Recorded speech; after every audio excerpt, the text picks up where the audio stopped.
We always talk about being careful what we share online, right? Right.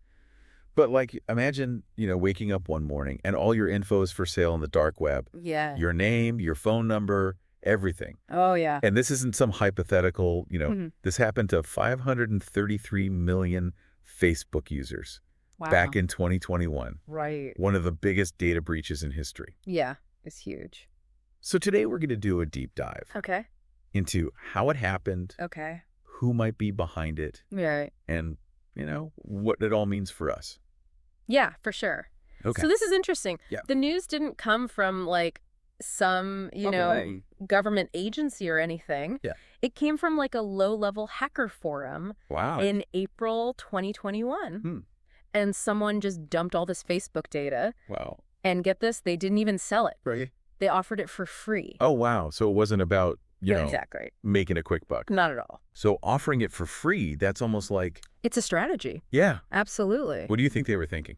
Well, I think it speaks volumes about the motives behind it, Okay. Like, giving this info away could be a way to gain notoriety, Mm-hmm. in the cybercrime world, Right. the dark web, it's all about reputation and credibility. Okay. It's valuable currency there. So by, Yeah. releasing it for free, it's kind of like, Like, look what I can do. Yeah. Look at the power I have. exactly. It's showing off their skills. Right. Building their rep. And Ah. that could lead to, future opportunities like selling more valuable data or Wow. maybe even getting recruited for bigger attacks. Okay, so we talked about why they might have done it. Yeah. But how did they even get all this information? Right. It wasn't a traditional hack, Right. like breaking into Facebook's server. No, this was scraping. It's a scraping. Yeah, and it all happened back in 2019. Facebook had this Find Your Friends feature meant to connect users based on their contacts. Oh, yeah, yeah. It was meant to be helpful, Okay. but there was a vulnerability. A vulnerability? Yeah. What do you mean? Well, think about how it works, right? Okay. You give Facebook your contacts, Right. and it compares them to their database Yeah. to see if your friends are on the platform. Okay. The vulnerability was that hackers figured out they could feed the system tons of phone numbers, Oh, wow. not just from their contacts, Right. but from these massive lists. Oh, geez. And Facebook would give back the user data. Wow. It was linked to those numbers. So they basically They hijacked it, Yeah. took a tool meant to connect people, and Yeah. turned it against them. oh, wow. It's crazy, right? That's wild. And the scary part is, Yeah. Facebook did fix this vulnerability in Right. 2019, but the data was already out there. It was already gone. Yeah, just waiting to be released. So this raises a big question for me. Yeah. If they got the data in 2019, Mm-hmm. why wait till 2021 to release it? That's a great question. Yeah. And honestly, we can only speculate. Really? Yeah. So what are some theories? Maybe the hacker was biding their time, waiting for the right moment, Okay. Maybe they were trying to figure out its value Right, right. on the dark web, Yeah. or, maybe they just wanted to send a message at a time when everyone was already feeling vulnerable. Oh, that's interesting. Yeah, with everything going on. Right, yeah. It was a time when people were already worried about their online security. Yeah, for sure. So who knows? Right, right. We can only guess. Okay, so Yeah. regardless of the, Yeah. the hacker's intentions, Right. the impact was immediate, right? Oh, absolutely. Yeah. Immediate and far-reaching. Cybersecurity experts, they went into overdrive trying to assess the damage. Wow. And millions of people were left wondering, Oh, is my information out there? right. That's got to be a scary feeling. It is. It is. So knowing that this data is out there, Mm-hmm. what are the real-world consequences? Like, Right. what can someone actually do with this info? Well, that's where it gets really concerning. Right. This wasn't just names and emails. This Ah. data included phone numbers, Mhm. even some location data. Oh, wow. It's a gold mine for criminals. Gee, They can use it for phishing scams. phishing scam. Yeah, where they try to trick you into giving up sensitive information. Right, right. Like passwords, credit card numbers. yeah. Often by pretending to be, Yeah. like a legitimate company or something. Yeah. Like your bank or... I've seen those emails before, yeah. Exactly. And they can be really convincing. They are. And with this kind of personal data, Oh, they can make those scams even more targeted, oh, geez. more believable. Yeah. But it goes beyond just financial scams, too. Really? This information could be used for identity theft, Oh, wow. Harassment, even stalking. Oh, that's scary. It is. It's a real threat to people's safety. It is, absolutely. So how did Facebook respond to all this? They Aw. must have been under a lot of pressure. You'd think so, right? Yeah. But their response was, to put it mildly, underwhelming. Really? Yeah. What did they say? They acknowledged the breach, Okay. said they fixed the vulnerability, All right. but they also downplayed it. Downplayed it. Yeah, they claimed the data was old. Oh, what? Like it didn't matter anymore. But that doesn't really change anything, does it? No, not really. Like we've been talking about, phone numbers and locations, they don't just expire. Exactly. That data is still valuable to criminals, Absolutely. even if it's a few years old. It is. That's what makes their response so concerning to me. I agree. It's like they're trying to just sweep it under the rug. Instead of, taking responsibility for protecting their users, Right, exactly. Facebook's reaction, while disappointing, Mm-hmm. it brings up a bigger issue. Yeah, How much control do we actually have over our data right. in this, digital age? Yeah, it's a big question. It feels like every time we turn around, there's another breach, It's true. another privacy scandal. Absolutely. Kind of overwhelming. It can be. So what can we actually do to protect ourselves? Well, it's definitely a challenge, Yeah. but there are things we can do. Okay, good. One of the most basic things is creating strong, unique passwords Okay. for each of your online accounts. Right. It's tempting to use the same one for everything. Yeah, I'm guilty of that. But that's so risky. Yeah. If one account gets compromised, they all are. Oh, geez. Right. Okay, so strong passwords. Yes. But what makes a password strong? A strong password is long, Okay. at least 12 characters, Okay. and it includes a mix of upper and lowercase letters, numbers, and symbols. Got it. And don't use personal info. Like my birthday. Yeah, like your birthday, your pet's name, Okay. things hackers can easily find. Right. Okay, so strong, unique passwords. Yes. What else? Another crucial step is enabling two-factor authentication. Two-factor authentication? Yeah. Okay, what is that? So it adds an extra layer of security Okay. by requiring a unique code from your phone or email, Cool. in addition to your password. Oh, so it's like a double lock. Exactly. Okay. So even if they get your password, Yeah. they can't get into your account without that code. Oh, that's good. It's a really effective way to protect yourself. Two-factor authentication. Got it. Yes. Is there anything else we can do, Absolutely, yeah. on a daily basis? Yeah, a lot of it comes down to being mindful of Hmm? what you share online. Right.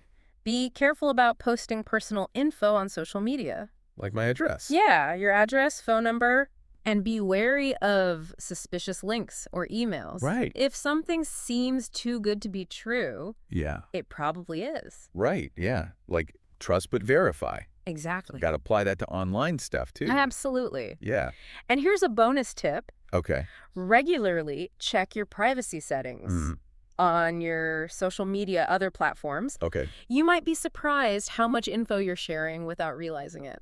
Oh, wow. It only takes a few minutes Okay. to review these settings and make sure you're comfortable with what you're sharing. That's a good idea. It's a simple step, but it can make a big difference.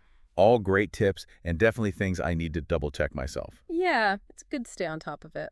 With all this talk about breaches and the dark web, it's easy to feel powerless. I understand. But it sounds like there are things we can do Absolutely. to take control of our security. There are. Okay, good. Well, I'm glad you brought that up. Yeah. It's important to remember we're not helpless.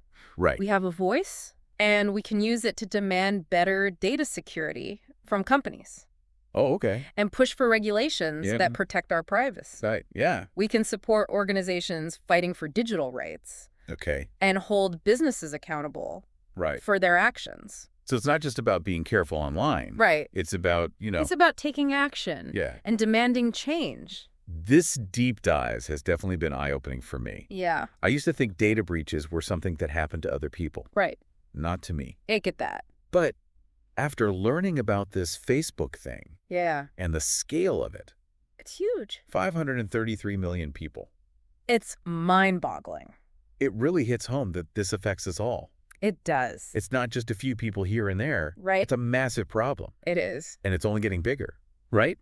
It is, unfortunately. It's kind of scary, to be honest. I understand. But, it's good to be informed Absolutely. so we can protect ourselves. Exactly. And, hopefully push for change. Yes, exactly. So thanks for breaking all that down. Of course, happy to help. And to everyone listening out there, Yeah. remember those 533 million people whose data is still out there?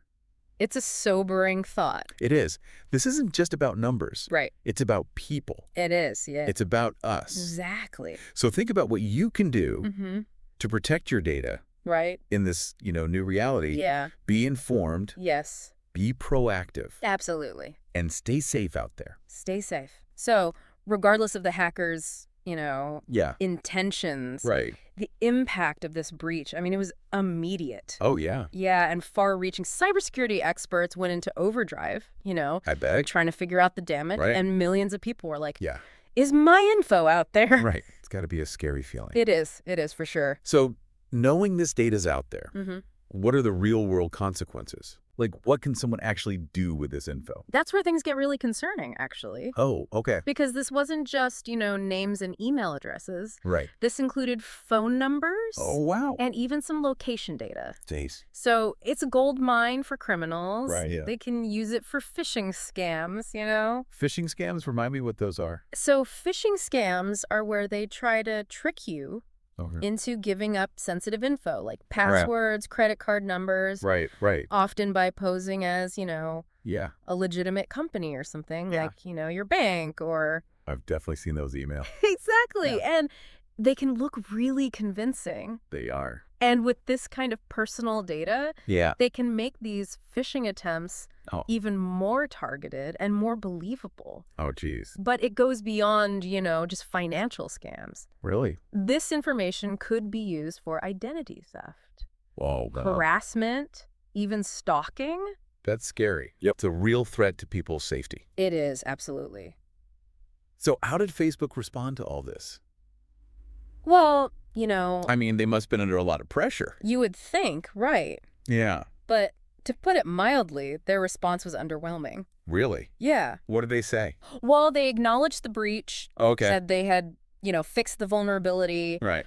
but they kind of downplayed it. Downplayed it. Yeah, they claimed the data was old. Oh, wow. Like it didn't matter anymore. But that doesn't really change anything, does it? No, not really. Like phone numbers and locations don't just, expire. Exactly. That data's still valuable, Absolutely. even if it's from a few years ago. It is. So that's what I think makes their response so concerning. I agree. It's like they're trying to just sweep it under the rug Mm. instead of, actually taking responsibility for protecting their users. Exactly. So Facebook's reaction, is disappointing. But it brings up, I think, a bigger issue, Okay. which is how much control do we actually have over data these days Right. in this digital age, Yeah, that's a big question. It feels like every time we turn around, Yeah, there's another data breach, it's true. another privacy scandal. Absolutely. It's kind of overwhelming. It is. It can be. So what can we do to protect ourselves? Well, it's a challenge for sure. Yeah. But there are things we can do. Okay, good. One of the most important things is creating strong passwords. Okay. Unique passwords What? for every single online account you have. I know I'm probably guilty of using the same one for a lot of things. Yeah, it's tempting, Yeah. but it's so risky. Yeah. Why is that? If one account gets compromised, they all are. Oh, geez. Okay, so strong passwords. Got it. Strong, unique password. Right, but what makes a password strong? So a strong password, it's got to be long, Right. at least 12 characters. All right. And it should include, a mix of upper and lowercase letters, Okay. numbers, and symbols. I got it. And don't use personal info. Like my birthday or my dog's name. Yeah, Yeah. exactly. Yeah. Things that hackers can easily figure out. Right, right. Okay, so strong, unique passwords, check. Mm-hmm. What else? Another really important step is enabling two-factor authentication. Two-factor authentication? Yeah. What is that? It basically adds another layer of security Okay. by requiring you to enter a unique code Okay. from your phone or email Right. in addition to your password when you log in. Oh, okay, so it's like a double lock. Exactly. So Uh-huh. even if a hacker gets your password, they can't get in Right. without that second code. Oh, that's good. It's really effective. Two-factor authentication. I'm writing that down. Two-factor authentication. Okay, I got it. Yeah, It's like a double lock. exactly. Anything else we can do, like on a daily basis, Oh, yeah, for sure. to, stay sort Listen, a lot of it comes down to, yeah, just being mindful. Okay. of what you share online. Right. Be careful about posting personal info. Like my address, stuff like that. Yeah, your address, phone number, things like that. Right. on social media. Yeah. And be wary of those, Mm-hmm. suspicious links or emails. Oh, right. If something seems too good to be true, Yeah. it probably is. Yeah, that's good advice. It's like trust but verify, right? You got to Exactly. apply that online, too. Absolutely. Okay. And here's another little tip. Okay. Regularly check your privacy settings on your social media, other platforms. Okay. You might be surprised how much you're sharing without even realizing it. Oh, wow. Okay. Yeah, it only takes a few minutes to review those settings, and make sure you're comfortable with what you're sharing. Okay, that's a good point. I should do that. It's a simple thing, Yeah. but it can make a big difference. Okay, good to know. Good to know. It's easy to feel kind of powerless, Yeah. With all this talk about data breaches and the dark web, It can feel that way. but it sounds like there are things we can do. There are, absolutely. You take control. Yeah. Okay, good. I'm glad you brought that up, actually. Right. It's really important to remember we're not helpless in this. Right. We have a voice. We can use it to demand better data security from companies, push for regulations that protect our privacy, Right, yeah. support organizations fighting for digital rights, Okay. hold businesses accountable for their actions. So it's not just about being careful ourselves. It's also about... It's about taking action, Yeah. demanding change. Okay, wow. This has been really eye-opening for me. Good. I'm glad. I used to think data breaches were something that happened to other people, not to me. I understand. But, after learning about this Facebook thing, Yeah. the sheer scale of it, It's massive. 533 million people, It's mind-boggling. it really hits home that this affects us all. It does. It really does. It's not just a few people here and there. Right. It's a huge problem. It's a massive problem. It's kind of scary, to be honest. I understand. But, at least now we're informed. Exactly. So we can protect ourselves. Exactly. And hopefully, push for change. That's the goal. So thanks for breaking all that down for me. Of course. Happy to help. And to everyone listening, Yeah. remember those 533 million people? Their data is still out there. It is, yeah. This isn't just about numbers, Right. It's about people. It's about us. It's about us. Exactly. Now think about what you can do Yeah. to protect yourself, Those steps. Be informed, be proactive, Absolutely. stay safe out there. Stay safe.